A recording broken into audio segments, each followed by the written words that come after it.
Hello everyone, how are you? How is accounts treating you? Hmm?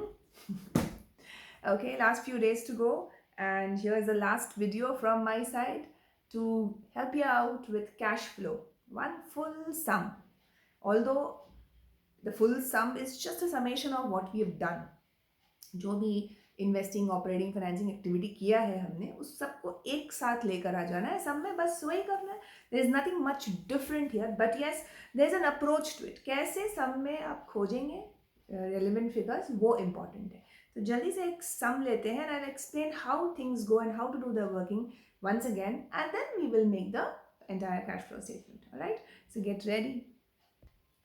Chalo, I have taken a sum where you have been given, now see, where you've been given balances on two different days, 31/3/22 the current year and 31/3/21 the previous year. Share capital 12 lakhs, 8 lakhs, reserves and surplus. So ऐसे करके मुझे balances दिया and I have been given certain additional information as well. तो मुझे क्या करना है अभी? How do I go about it? There's so much. What is going to operating? What is going to come in investing? What is going to come in financing? कैसे इतना सब mix जाए तो कंफ्यूज नहीं होना है मुझे पता होना चाहिए कि मुझे स्टार्टिंग मेरा क्या होता है किससे स्टार्ट करते हैं cash flow statement net profit before tax operating activity start करने के लिए मुझे क्या चाहिए नेट प्रॉफिट बिफोर टैक्स तो उसको हम पहले कैलकुलेट कर लेंगे बस okay so here net profit before tax. Let us start with the workings. Okay.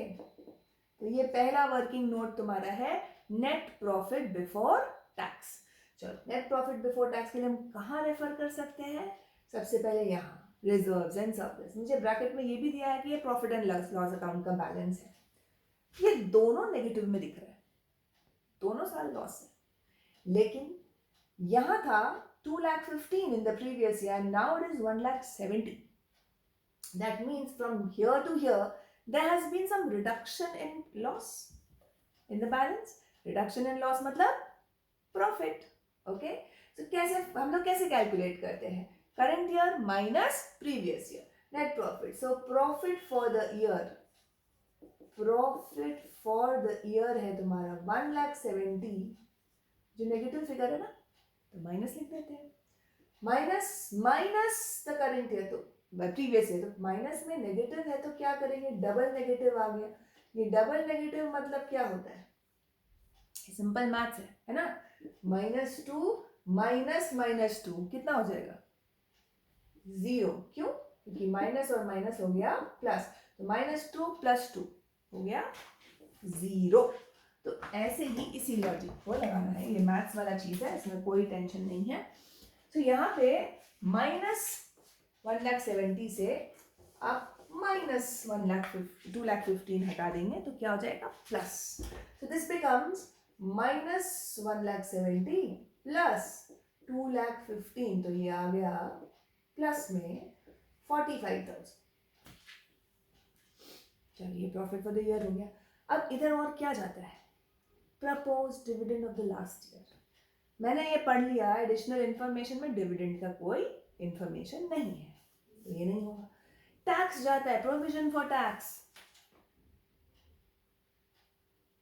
Silent about तो अगर मुझे ऐसे खोजना है मुझे बताना चाहिए यहाँ पे क्या जाता है तो मुझे यहाँ खोज लेना है कहाँ पे खोजना है मुझे पूरे सम में नहीं खोजना है शॉर्ट टर्म प्रोविजन में दिया रहेगा या फिर एडिशनल इंफॉर्मेशन में कुछ और इंफॉर्मेशन है टैक्स के बारे में तो है बस इतना ही देखना है मेरे को so there is nothing about tax propose dividend कुछ नहीं इंटरिम डिविडेंड नहीं दिया हुआ है और यहाँ पे कोई ट्रांसफर टू रिजर्व्स भी नहीं है बिकॉज रिजर्व्स एंड सरप्लस सिर्फ एक मेरा statement of profit and loss तो बेसिकली मेरा नेट प्रॉफिट बिफोर टैक्स आ गया 45,000 डन इसके बाद मुझे क्या चाहिए होता है ऑपरेटिंग एक्टिविटी में नेक्स्ट क्या है फॉर्मेट में एनपीबीटी को हम क्या करते हैं we do the adjustment for non-cash non-operating items तो non-cash non-operating में हम क्या क्या लेते हैं बताओ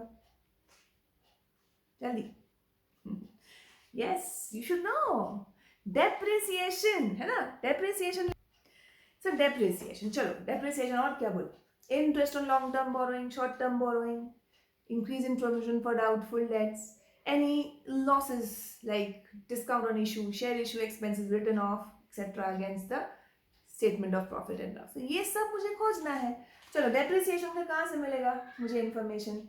एसेट्स से। Let's check the assets. ये प्रॉपर्टी प्लांट इक्विपमेंट दिख रहा है ना, मशीनरी, ये मशीनरी है तो मैं देखती हूँ, यहाँ पे दिख रहा है 5 लाख, यहाँ पे दिख रहा है 6,90,000, माइट बी अ परचेज।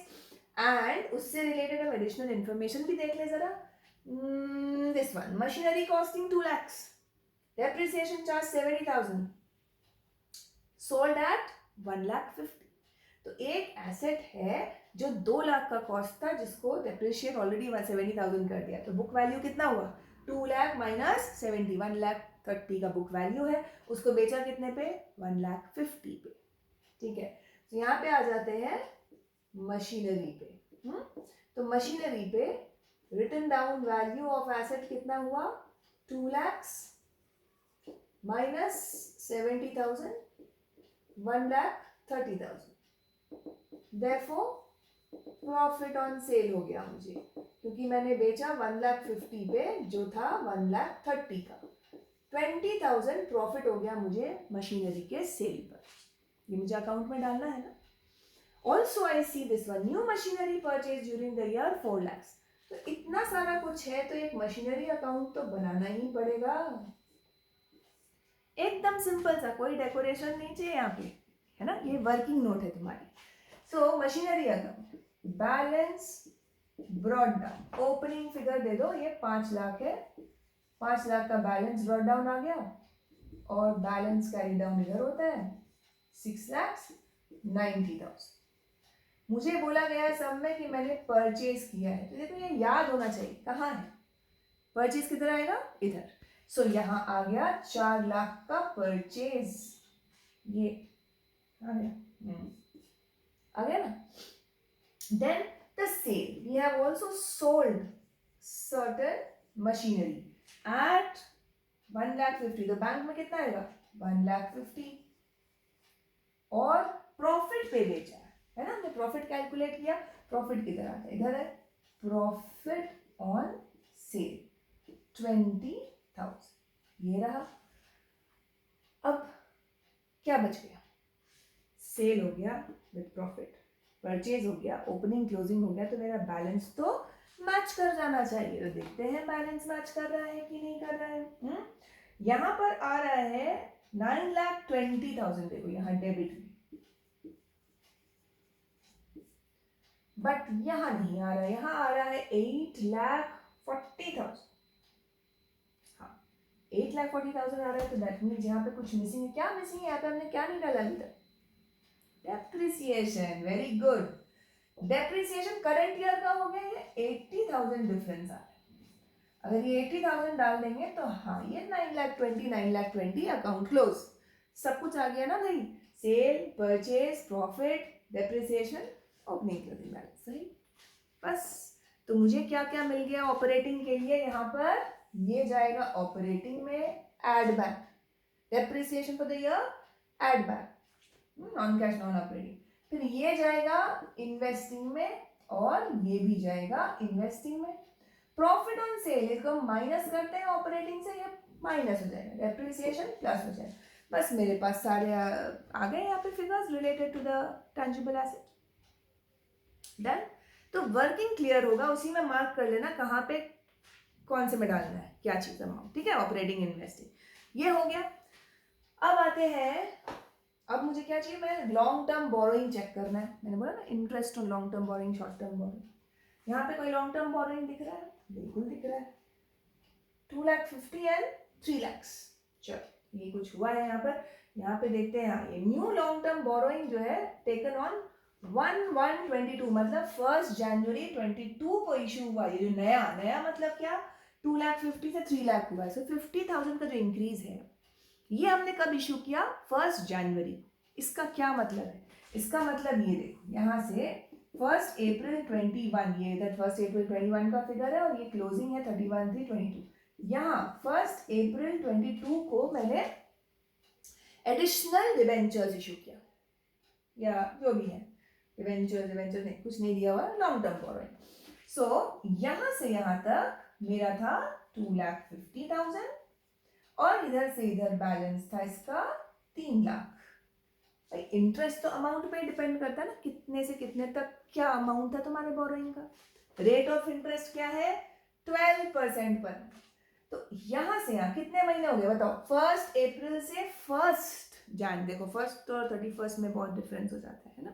तो चलो 1 अप्रैल से 1 जैन, तुम मुझे बताओ कितने महीने हुए, 9 मंथ्स। सो यहाँ पे जो 9 मंथ्स का इंटरेस्ट आएगा ये आ गया तुम्हारा 2,50,000 पे 12% फॉर 9 मंथ्स, प्लस अब यहाँ अमाउंट है 3 लाख, इसका 12%, 12 में से 9 मंथ चलेगा, 3 महीने बचे ना, जनवरी फरवरी मार्च, तो ये हो गया टोटल इंटरेस्ट तुम्हारा। इसका बताओ अमाउंट बताओ जल्दी से, ये हो गया 22,500 और इसका है 9,000,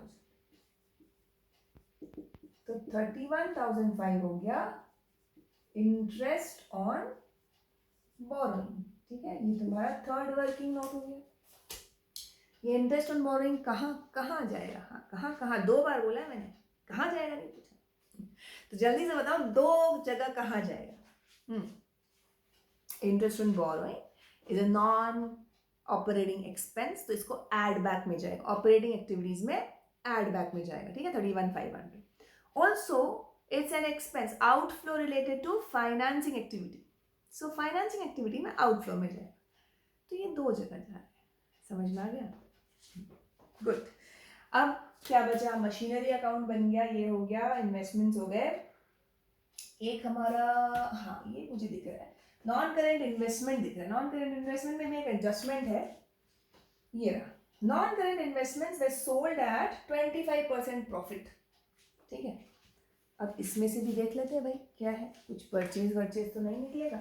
इसको तुमने कॉपी कर लिया, स्क्रीनशॉट ले लो, इसको मैं रब करने वाली हूँ। ठीक है, इधर से मैंने सब कुछ बता दिया कि कौन सा अमाउंट कहाँ जाएगा। ये जाएगा ऑपरेटिंग एंड फाइनेंसिंग, ऑपरेटिंग में ऐड होगा, फाइनेंसिंग से माइनस होगा। ठीक है, okay, now we are going to find out non current investments का क्या सीन है यहाँ पे। NCI, अगर an asset account, balance brought down. ठीक है, ओपनिंग बैलेंस कितना है 2 lakhs, क्लोजिंग बैलेंस कितना है 1,20,000। एंड सो बेसिकली यहाँ पे क्या, अब इसमें डेप्रिसिएशन तो नहीं होता ना, इन्वेस्टमेंट है, टेंजिबल एसेट वाला, वो फिक्स्ड एसेट नहीं है। 2 लाख से 1,20,000 हो गए, डेफिनेटली सेल हुआ है, और यहाँ बोल भी रहा है हाँ भाई सेल हुआ है, और सेल हुआ है 25% प्रॉफिट पे। इतना कॉन्सेप्ट तो समझना होगा तुमको कि जब भी एसेट बेचते हैं तो उसका जो कॉस्ट बुक वैल्यू है वो पूरा हम आउट कर देते हैं, बिकॉज वो एसेट नहीं है, राइट, बुक वैल्यू निकाल देना है। तो मुझे पता है ये जो है 2 लाख और 1,20,000, डिफरेंस कितना 80,000, तो मैंने जो कॉस्ट था 80,000 का इन्वेस्टमेंट बेचा है, ये समझ लो। अगर और कुछ नहीं बोला होता, मैंने सिर्फ लिखना था यहाँ पे ये बाय बैंक 80,000, ये लिखते हैं हम, क्योंकि इतने का ही डिफरेंस है ना। तो अगर एसेट कम हुआ, इन्वेस्टमेंट कम हुआ, that means definitely I have made a sale. लेकिन यहाँ पे बोला है 25% प्रॉफिट पे बेचे हैं जी, 25% प्रॉफिट किस पे, बुक वैल्यू पे, कॉस्ट पे। 80 का था, 25% ऐड करो उस पे, 80,000 प्लस 25% ऑफ 80,000, 25% से 1 for 20, तो 1 लाख हो गया तुम्हारा सेल वैल्यू। तो अब एंट्री थोड़ी चेंज हो जाएगी ना, बैंक में मिलेगा मुझे 1 लाख, और प्रॉफिट कितना हो गया 20,000, प्रॉफिट किधर दिखाते हैं इधर, तो टू प्रॉफिट ऑन सेल, ये जाएगा इन्वेस्टिंग में, इनफ्लो बेचा है, ये कहाँ जाएगा ऑपरेटिंग, वेरी गुड। सो ऑपरेटिंग से माइनस हो जाएगा, एनी प्रॉफिट और गेन यहाँ पे नॉन ऑपरेटिंग जो होता है वो माइनस हो जाएगा, तो ये भी आ गया। तो चलो वर्किंग जहां तक का सवाल है, आई थिंक हमने सारे एडिशनल एडजस्टमेंट के से रिलेटेड वर्किंग सब कर लिया है। अब क्या करना है, बस कैश फ्लो स्टेटमेंट बनाना है। इसको मैं मिटा रही हूँ, चलो okay, I have rubbed of for the additional information, उसका भी ज़रूरत नहीं है, मैंने उसको सारे को ले लिया ना वहाँ पर। चलो अब हम यहाँ पे बताते हैं कैश फ्लो स्टेटमेंट। प्लीज़ यहाँ पे ध्यान देंगे, हेडिंग पे मार्क्स कटना नहीं है। तो cash flow statement is for the year ending, current year डाल दो 31/3/22, 2 कॉलम बनेंगे। यहाँ पर 2 कॉलम बनेंगे, एक इनर कॉलम है, आउटर कॉलम, यहाँ तक लिखते हैं। अब आउटर कॉलम पे क्या जाएगा, तीनों ऑपरेटिंग, इन्वेस्टिंग, फाइनेंसिंग का जो फाइनल अमाउंट आएगा ना, नेट कैश वाला, वो उधर जाएगा और बाद में लास्ट में उसको क्लोज करेंगे, बताएंगे उसको। बाकी सारा इधर इनर में लिखना। तो पहला लिखेंगे A, cash flow from operating activities, NPBT. NPBT मेरा आया था 45,000 है ना, तो 45,000 मेरा एनपीबीटी आ गया है, तो उससे मैंने स्टार्ट कर दिया। यहां पे लिखोगे add adjustment for non cash non operating items. ठीक है, adjustment for non cash non operating items, ये हो गया 45,000।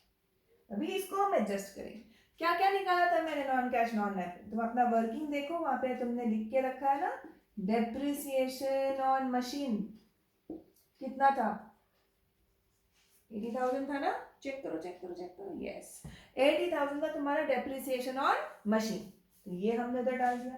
फिर तुम्हारा था interest on long term borrowing, कितना निकाला था हमने, 31,500, ये दोनों ऐड में जाएगा। ठीक है, और प्रॉफिट्स थे, profit on cell of investment, वो भी 20,000 था।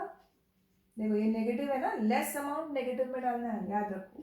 And profit on cell of, और क्या बेचा हमने, मशीन बेचा था 20,000, ये भी माइनस हो गया। बस ये मेरा आ गया प्लस और माइनस, और इसको अब हम क्या करेंगे, फाइंड करेंगे क्या,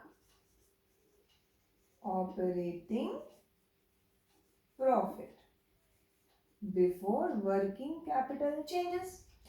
कितना है, चलो प्लस माइनस करो, 45,000 प्लस 80 प्लस 31,500 माइनस ये 40,000, ये तुम्हारा आ रहा है इतना। अब मैं उधर कंटिन्यू करती हूँ। ठीक है, अब मेरे को क्या करना है, working capital changes. Working capital मेरे पास कितना फिगर्स है बताओ, trade payables, inventory, trade receivables, cash and bank तो नहीं जाना है ना। ये भी याद रखना कि वर्किंग कैपिटल वाले करंट लायबिलिटी करंट एसेट वाले सेगमेंट में से क्या नहीं जाएगा, working capital changes, cash and bank नहीं जाएगा, और तुम्हारे शॉर्ट टर्म बोरोइंग्स नहीं जाएंगे, और तुम्हारे शॉर्ट टर्म प्रोविजंस नहीं जाएंगे, ये सब ध्यान रखना है। Now let's continue here. Then we have, तो देखते हैं यहाँ पे ट्रेड पेबल। ट्रेड पेबल देखो कम हो गए, मतलब less decrease in trade payable. Trade payable कितना डिक्रीज हुआ, 2,70,000 माइनस 1,90,000, ये हो गया 80,000। ठीक है, 80,000। चलो इसको मैंने यहाँ पे कंटिन्यू कर दिया। ओके, इनर आउटर ये हो गया। Inventory I can see a increase, inventory increase है, एसेट है ना, एसेट का रूल होता है उल्टा, अगर इंक्रीज हो रहा है तो माइनस करना। कितना इंक्रीज हुआ देखो, 1,80,000, इसको भी माइनस करेंगे, लेस इंक्रीज इन इन्वेंट्री। ठीक है, तीसरा आ गया ट्रेड रिसीवेबल। ट्रेड रिसीवेबल भी इंक्रीज हुआ है ना, सभी इंक्रीज हो रहे भाई। ठीक है, चलो ट्रेड इंक्रीज हुआ है तो ये भी माइनस हो जाएगा, तो कितना माइनस हो रहा है बताओ मुझे, ये कितना डिफरेंस हो गया, 65, 35। ओके, इसको जरा चेक करते हैं अमाउंट जल्दी। ये हो गया इंक्रीज इन ट्रेड रिसीवर्स 1,15,000। लो, ये सब नेगेटिव फिगर है। तो मेरा जो ऑपरेटिंग प्रॉफिट था 1,16,500, उससे ये तीनों माइनस करना होगा, तो मेरा आएगा cash generated from operations. Cash generated from operations, और यहाँ पर कोई प्रोविजन फॉर टैक्स पेमेंट दिया नहीं, ठीक है। तो इसको करते हैं माइनस, माइनस करके कितना है 2,58,500 आता है। तो यही हो गया तुम्हारा नेट कैश यूज्ड, हाँ ये नेगेटिव आ रहा है, इन ऑपरेटिंग एक्टिविटी। इसी को हम थोड़ा आउटर कॉलम में डाल देते हैं विद द साइन। ये मेरा net cash used in operating activity आ गया, बस। तो जैसे हम लोग सिर्फ ऑपरेटिंग कर रहे थे वैसे ऑपरेटिंग हो गया ना। चलो अब इन्वेस्टिंग निकालते हैं। Investing is the part B. Okay, cash flow from investing activities. Investing activities हमने क्या क्या किया था, देखो मेरे पास मशीनरी था, नॉन करेंट इन्वेस्टमेंट था, कुछ खरीदा कुछ बेचा। तो वो तुम्हारे वर्किंग में है, तुम चेक करो जरा जल्दी से, मुझे बताओ कि कितने का प्लांट खरीदा। परचेज ऑफ द प्लांट मतलब मशीनरी जो भी है, तुम 4 लाख ये, तो उसको ब्रैकेट में डालो। We had also sold at 1,50,000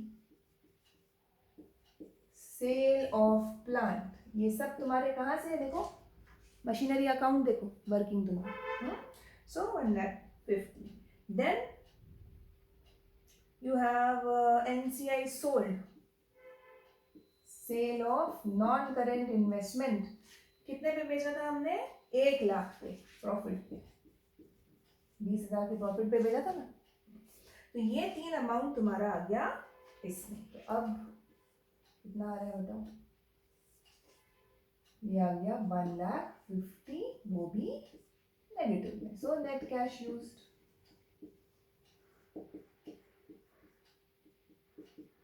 in investing activity 1,50,000। इसको भी बाहर भेजो भाई, काम हो गया इसका डन। अब पार्ट सी पे आ जाओ। Cash flow from financing activity. Financing activity में ज़्यादा कुछ था नहीं। शेयर कैपिटल यहाँ से यहाँ 4 लाख इंक्रीज दिख रहा है, तो issue of share capital is 4 lakhs inflow.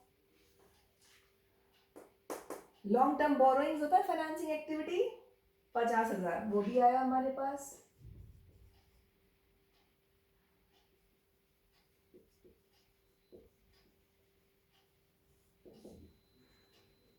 Long term borrowings taken, ठीक है, ये आ गया। और इसके बाद कैपिटल मूवमेंट्स तो कुछ नहीं है। अब इससे रिलेटेड पेमेंट्स क्या की हमने, डिविडेंड तो है नहीं, हाँ इंटरेस्ट जरूर पे किया था हमने।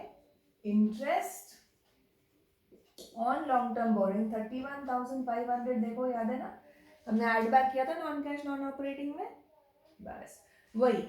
तो ये आ गया तुम्हारा 4,18,500। It is a positive figure. This is net cash from financing activities. तो इसको भी बाहर ले लो, ये हो गया। तो अब ये तीनों अमाउंट मेरे पास बाहर आ गए।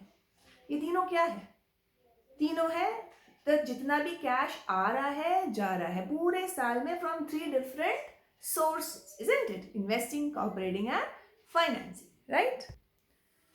सो अब क्या करना है, नेट निकालना है। नेट मतलब टोटल, टोटल करो चलो। This plus this plus this, मतलब जो माइनस है वो माइनस हो जाएगा ऑफ कोर्स, और प्लस वाली फिगर तो तुमको दिखाना है यहाँ पे कितनी।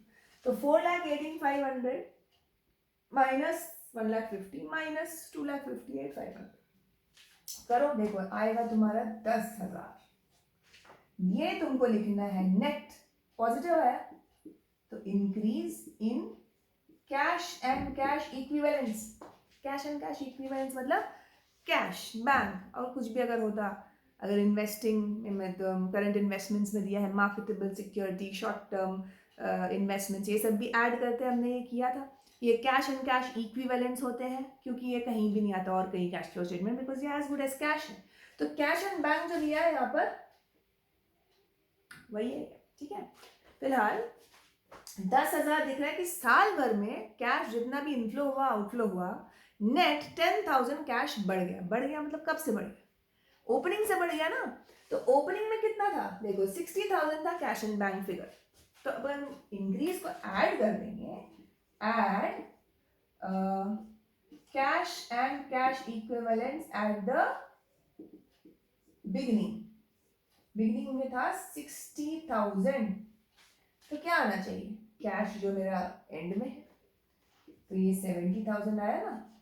दैट मीन्स होपफुली हमने कुछ गलत नहीं किया। Okay, cash and cash equivalents at the end of the year, ये हो गया, वो बन गया ना cash flow statement. So this is how we have framed the entire statement together. Okay, take this screenshot, अच्छे से इसको लिख लो, समझ लो और खूब प्रैक्टिस करो। अभी सबसे ज़्यादा जोश की ज़रूरत है। कहीं कुछ गलत भी हो रहा है तो कोई बात नहीं, क्या हो गया? गलत हो गया ना, टॉपर से भी गलती होती है क्या? 100 ऐसे नहीं आ जाते किसी को। सो ये तुमको मोटिवेट करना चाहिए कि तुम इतना भी कर रहे हो, कुछ भी सही कर रहे हो, पैट योर बैक। अगर साल भर नहीं किया और अभी कुछ कर ले रहे हो तो बहुत अच्छी बात है भाई, अकाउंट्स है, ऐसे ही तो नहीं मिल जाएगा, थोड़ी तो मेहनत करनी पड़ेगी लास्ट में। So now I hope things are better with you and I wish you very very good luck. और मैं ट्राई करूँगी डेफिनेटली कि जैसे ये पेपर आया उसका एक सोल्यूशन भी दे दे, ताकि तुम लोग देख लो कि मार्क्स कितने मैंने सही किए, गलत किए, क्या किया। तुरंत रिजल्ट आउट करते हैं, है ना? ठीक है, all the best children for your board exam, all the best. Thank you so much for watching. Please do subscribe, share, and keep sharing with people who are weak. I hope you'll help from it. Okay? Thank you so much.